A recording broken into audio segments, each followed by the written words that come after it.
The motherboard has the BIOS here. The BIOS integrated circuit, but it has a circuit that controls the clock. Inside there's a crystal and a battery. So what happens? Some motherboards, they come with a socket like the one here, look. I don't know if you can see it, it's a socket in which you can remove the integrated circuit, see? So it has a little socket here. But the one here is soldered. I even tried to remove it. I almost destroyed it, but it's soldered. So that became a problem. It became a problem because when you have it removable, you can take it off and put another one on. Very simple. You have to buy it logically, but it happened. I took the casing off it, but it's all sealed. It looks like they did it as a joke, not making it for anyone to change, or of course those who are going to change it are those who have advanced experience with soldering, because here you have to use a solder sucker, so it's not such a simple thing to do at home. So I searched the internet and found an American video in which the technician, what he does, he removes it. He managed to remove it logically. He's had a socket like this one. He removed it and made 2 holes in the side because pin 20 and pin 16 is where it is bent upwards. So in here, these 2 pins he bends upwards and puts the battery in. So what he did, he made 2 holes. I'll post the video here. The contacts of the internal battery are located just above the 4th and the 8th pin of the module.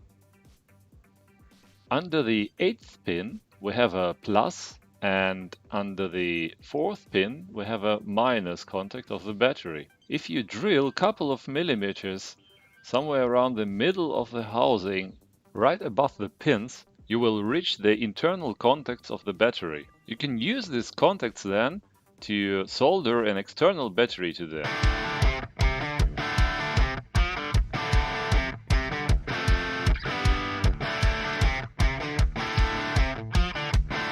Artlist.io.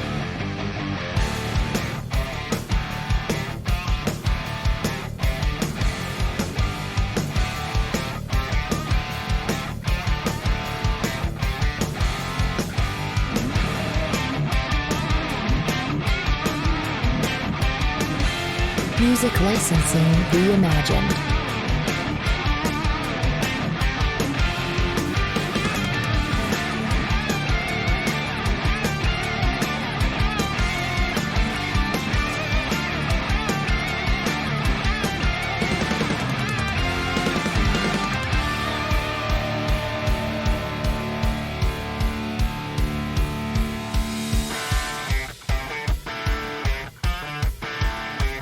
Artlist.io.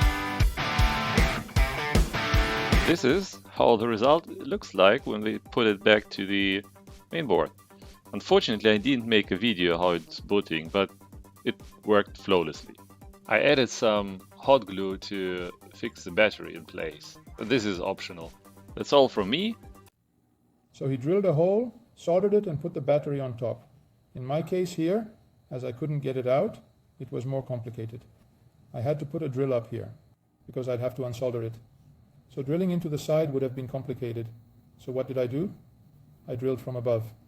Luckily, the solder sticks very well. Here are the 2 pins. I managed to drill through and free the 2 pins. The old battery remained here, but it's completely disconnected. So what did I do? I ripped it out. I'd already ripped it out of an older board. I have some here that I take out. No. To throw the board away, I removed it. So I have a socket here where I can remove the battery in case it goes flat. So there's a new battery here, 2032. I had to pierce the circuit in order to release the pins where the battery is connected, right? That's why I left it to assemble, to show you.